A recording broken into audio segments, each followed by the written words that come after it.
Imagine a school where play and relaxation is paramount, where babies sleep outdoors even in the depths of winter, where children help with cleaning and catering, where there are few locks on doors or security-coded gates, where there's little formal learning and most leave at the age of 5 or 6 unable to read or write.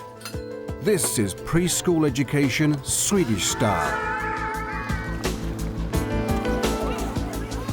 Yet, just a few years after starting formal schooling at the age of 7, these children lead the literacy table in Europe. Just how do they do that? Could the relaxed and playful start offered in Swedish preschools be the very secret of their success?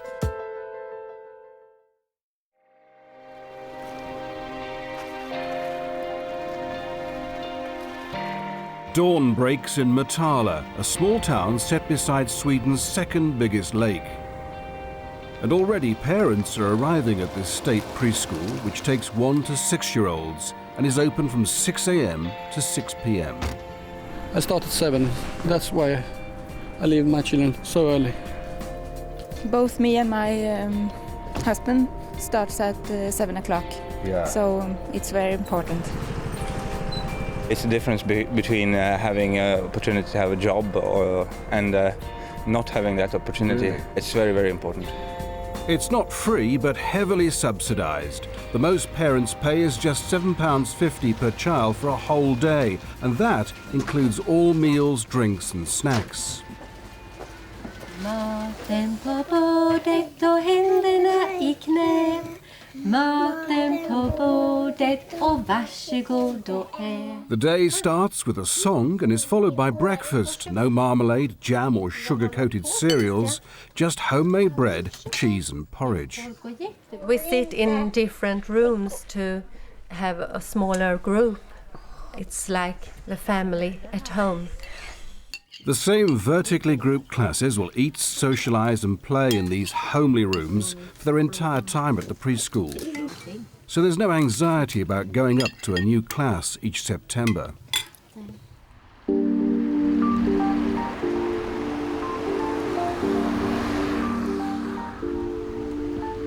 Head teacher Everlot Peterson has been in charge of her Motala preschools for the last 6 years. She shares her time between the school's 2 sites and employs 60 teaching and support staff to look after 250 children with an annual budget of around £1.5 million. Sweden spends 3 times more on nursery education than the UK, but doesn't burden professionals like Everlot with testing and excessive paperwork. We haven't got any government inspections here. The government trusts us to do the job. And they're given plenty of space to do the job in. There are 12 classes spread across the 2 sites, each with 22 children occupying 4 or more cosy, uncluttered rooms. There's only 1 computer, but plenty of flowers, sideboards and soft lighting. A lot of Swedish preschools are even more home-like than this school. They have worked a lot with the environment. Like the Reggio Emilia inspired is more like workrooms. It should be a complement to the home. A very big difference between the English and Swedish system is that it is in our curriculum, it says it's not the child we should evaluate. It's processes in the school, how we do things. We should evaluate that, but not the child, which is a very big difference. This curriculum is a slim document stressing core values summed up here by the school motto: challenge, discovery and adventure. Teachers are expected to deliver it in ways that interest them. We want the children to participate in what we do. We don't want to say we should do that and that, but we ask the children what they would like to do. And also we have a curriculum that tells us what to do but not how to do it. We can do that for ourselves. The children learn better if they're having fun, I think. It's the most important to have fun. balansgång bara jag. And this quest for fun rather than learning is shared by most parents, including Helena and Magnus Christiansen, who feel it's all about their son Adrian making friends and feeling secure. I don't think it's so necessary to get the book skills here in preschool.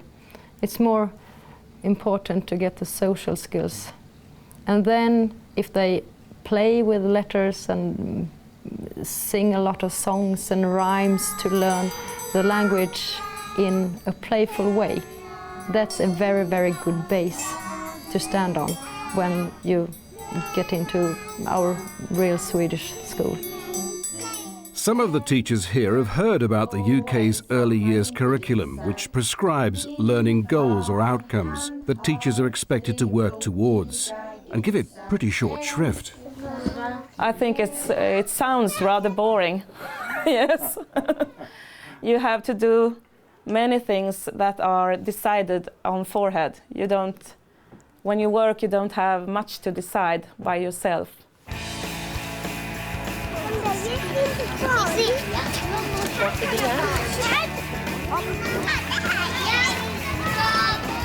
Every day we go out, even if the weather is bad. The children here spend at least half the day outside, even in the harsh Scandinavian winters. They say it encourages curiosity and cooperation. We believe that it is good for them. We think they will get healthier. There's a big emphasis on physical skills to help build confidence and self-esteem. When they are young, our children sleep outside.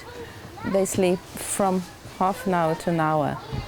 We can see the children all the time. We are inside here or outside in the garden, so it's quite safe here. If it's very cold in the winter, -10, something like that, they have to sleep inside, of course. But often we put on very warm clothes and blankets and something like that. So it's healthy and better for the children to sleep outside. And where will these hardy children grow up? Motala is a quiet semi-industrial town with a population of 30,000. It has a sizable immigrant community, about 25%. It lies midway between Stockholm and Gothenburg, beside Lake Vatten.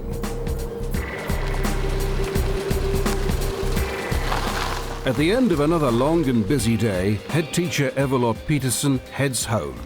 She lives just outside Motala in a small wooded village beside a lake. Her impressive period home with extensive grounds may look expensive, but this house costs just £160,000. Just as well when you hear that her annual salary is only £30,000.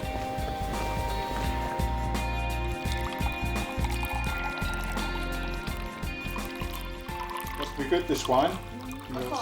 Husband Phil is from England, a teacher who taught in Birmingham for many years. He's now semi-retired, but still spends 2 days a week in the classroom teaching English to students who once attended Everlott's preschool. And they've clearly impressed him. I think the literacy skills, as far as I see them, and I see them in relation to their second language learning, of course, English, then their levels are very good. Can you find out how many countries in the world have a national cricket team? Did anybody manage to do that? How many countries? 16. 16? Okay. Can anybody think why these particular countries play cricket? Why is it, do you think? It's English colonies. English colonies. That is a perfect answer.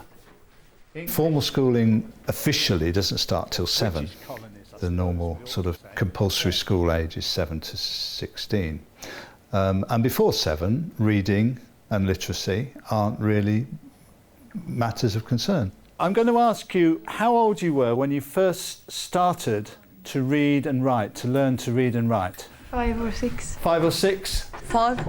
6 or 7. 6 or 7? 5 or 6. 6. When I first came across this, I was quite sort of taken aback by it. Was there anybody who was ever worried about learning to read and write? No. Nobody.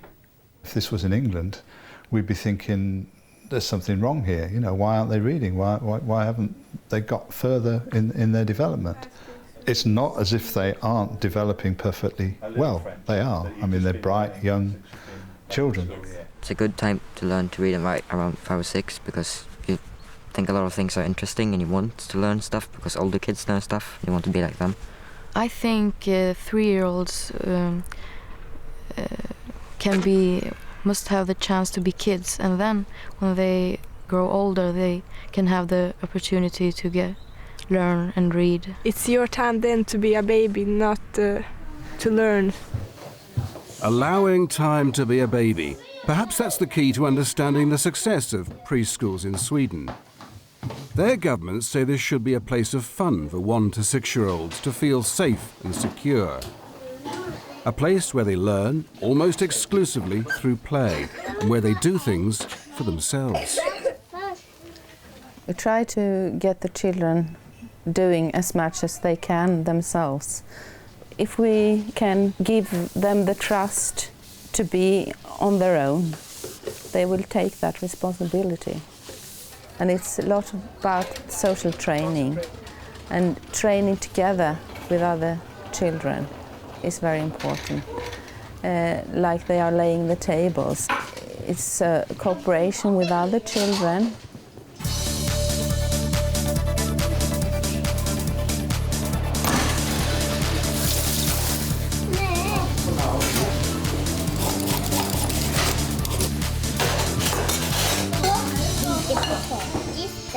The type of food the children serve and eat is an integral part of preschool life too. Jamie Oliver would be thrilled. It's all wholesome, natural, and wherever possible, organic. I always have fruit or vegetables to every meal. It always have to be as fresh as possible. I always make everything myself, bake my own bread, just because it tastes better, much healthier. When my children were small and went to preschool, every time there was a birthday, the children had ice cream or cake. They don't do that today because they're much more aware of the sugar, the problem with the sugar.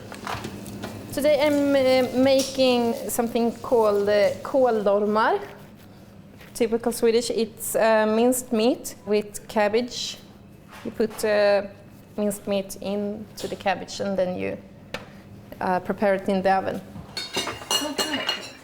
They have difficulties to concentrate during their work at school if they don't eat healthy food. They often have headaches or get sick easier if they don't eat healthy food. So that's important, yes. What about chips? No, not chips. We start to have a problem with fat children, and we think that if the children are happy to move their body, then they will keep on doing that.